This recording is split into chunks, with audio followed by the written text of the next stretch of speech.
ਉਹ ਕੀ ਹਾਲ ਚਾਲ ਹੈ ਜਨਾਬ। ਤੁਸੀਂ ਵੇਖਦੇ ਪਏ ਹੋ ਆਪਣਾ ਦੇਸ਼ ਪੰਜਾਬ ਟੀਵੀ ਤੇ ਮੈਂ ਤੁਹਾਡਾ ਮੇਜ਼ਬਾਨ मोहम्मद नदीम खरल। सब तो पहले अपने चैनल को करना है सबसक्राइब ते बेल आइकन ते क्लिक करना है। एक अच्छी और बेहतरीन वीडियो तो नोटिफिकेशन हमेशा की तरह वीरा भरावां ते सज्जणा मिलते रहे। वीरा वास्ते जनाब एक पहलन नहीं मूँह तो जनाब छिगीए चौगीए अठे पहलन की शर्त है। कैमरे की निगाह दे विच झोटी विखावांगे। कैमरामैन साहब जनाब झोटी विखानी है वीरा नूं। सब तो पहले जनाब झोटी का जनाब पुट्ठा विखा लेना है। खास नीली बात है जनाब हीरा पुट्ठा हड्डियां टाकां कट्टी दियां पहलड़ कट्टी बड़ी खूबसूरत है प्योर जनाब नीली दी है। लेने देने हमेशा की तरह मुकद्दर ने वीर पूरी तसल्ली करनगे कट्टी दी इंशाअल्लाह। वीरां नूं पूरे तोहफे और पूरे लैवल वाले जानवर इंशाअल्लाह तसल्ली दे नाल जनाब खाने ने। कल्ला कल्ला थन चोपे लगे ने कर्म वाली नूं और माशाअल्लाह सोहनी मरले मरले दी वंड पहलन कट्टी अखां दी कन्नां दी ते बूथी दी गल फिर बाद च करांगे इंशाअल्लाह। वीरां नूं पूरे तोहफे पूरी मुहब्बत नाल पूरी नज़र दे नाल पूरी क्वालिटी दे नाल वीरां नूं देने ने और इंशाअल्लाह पाकिस्तान लैवल दी इंटरनेशनल लैवल जनाब पहलन में और वीरां नूं जनाब शौकीन में ऐसी शौकीन कि जिहदा इंशाअल्लाह पूरे पाकिस्तान दे विच एक मयार है एक गल है एक बात है। मैं माशाअल्लाह पैड़े ते खड़ी है मगर कट्टी है जी कट्टा पिछे जनाब कट्टी अख बिल्ली मन मन दी पिछे कट्टा है 4 तो 5 दिन दी जनाब झोटी सूई है। झोटी दे हुसन दे विच खूबसूरती दे विच क्वालिटी दे विच कोई कमी होवे कन्ना विच गिट गिट पशम उत्ते जनाब 4-4 इंच पशम बिल्कुल पूरियां सफाइयां खास नीली बार का जनाब हीरा वीरां दी तवज्जो का मरकज है।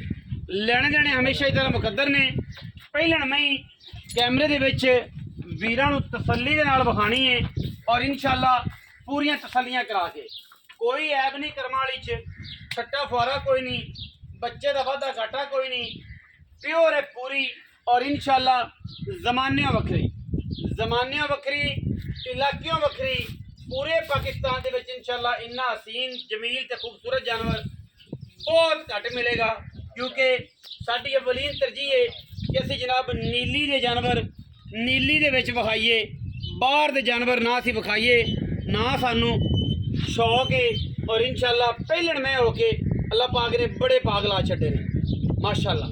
ठीक है जी तसल्ली दे नाल पिछे कट्टा 3 तो 4 दिन जनाब कड़ाप सूई हुई है पहलन कड़ाप है और माशाअल्लाह क्या लेवल का जानवर है।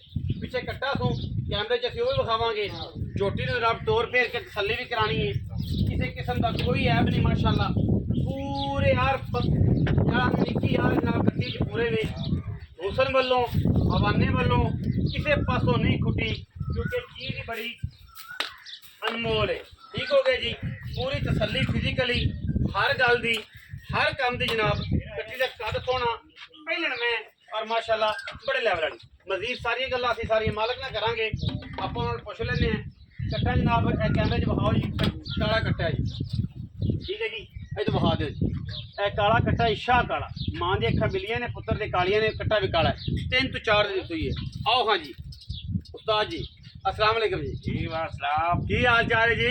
की हाल है खरल साहब? जनाब मार काले खां सियाल साहब जी भाईजान ठीक हो जी? अल्लाह दा बड़ा तबीयत से ठीक है जी? बिल्कुल ठीक कट्टी ठाक। विखाई जनाब दी जी आ ते किन्ने दिन दी सूई सर? ये सुई है जी 3 तो 4 दिन 3 तो 4 दिन दी सूई हुई है। Yeah. खाना दी अच्छा पैरां दी गारंटियां सफाइयां अगोटे लाल नाल स्टाफ भी दिसाए इन्ना ही साफ जिवें अंगूठा एडा चोआ एडा एडा चुआ तारा किन्ने कैसम कर रही आदर मौके जोटी थले निचोड़ जाके सने 13 14 की 13 जो 12 पक्कियां ने आ 12 लोहे रखी 12 लोहे रंगियां ने 6 सर बच्चे नु प्यात है बच्चे नु प्यार जी आ 12 सारियां ने तो बड़ियां तारा ने इस गर्मी च ये बढ़िया है क्यों बढ़िया बड़े रेस तो ते नस्ल दूध केड़ी देऊ केड़ी देओ एडी हाल ब्लैक पे ब्लैकी में अच्छा पैसे कैमरे पैसे खरल साहब मुल करावी ना मैं दा हाँ जी जिन्ना मर्जी कराई जा आपा मैं देनी 8,25,000 8.5 लाख 8.5 लाख पक्की पक्की कोई वीर आया दुनी भी लाड़ पे जो तो 88 लाख कर लेते हैं 88 लाख कर लेने हैं जी प्यार जो है साहब कोई वो 88 लाख मेरे प्यार। जम्मन तो पहले का कर देने प्यार, ठीक है जी ਉਦੋਂ ਮੈਂ ਜੰਮੇ ਨੇ ਜਦੋਂ ਚਾਚਾ ਜੀ ਪਿਆਰ ਕਰਦੇ ਨੇ ਬਾਈ ਸਾਡਾ ਪਿਆਰ ਕਰਦਾ ਹੈ ਔਰ ਸਭ ਪਿਆਰ ਕਰਦੇ ਨੇ ਲੋ ਜੀ 8.5 ਲੱਖ ਰੁਪਏ ਕੱਟੀ ਸ਼ੌਕੀਨ ਹੈ ਲੈਣੇ ਕਿਸੇ ਸ਼ੌਕੀਨ ਨੇ ਤੇ ਲੈਣੀ ਕਿਸੇ ਅੱਖਾਂ ਵਾਲੇ ਨੇ ਠੀਕ ਹੈ ਤੇ ਜਿਹੜੇ ਅੱਖਾਂ ਵਾਲੇ ਨੇ ਉਹ ਹੀ ਲੈਂਦੇ ਨੇ ਹਰ ਬੰਦੇ ਦਾ ਵਾਸਤਾ ਰੋਗ ਨਹੀਂ ਵੀਡੀਓ ਨੂੰ ਕਰ ਲੈਣਾ ਲਾਈਕ ਸ਼ੇਅਰ ਤੇ ਕਮੈਂਟ ਆਪਣੀ ਰਾਏ ਨਾਲ ਸਾਨੂੰ ਜ਼ਰੂਰ ਕਰਨਾ ਹੈ ਪਾਕਿਸਤਾਨ ਜ਼ਿੰਦਾਬਾਦ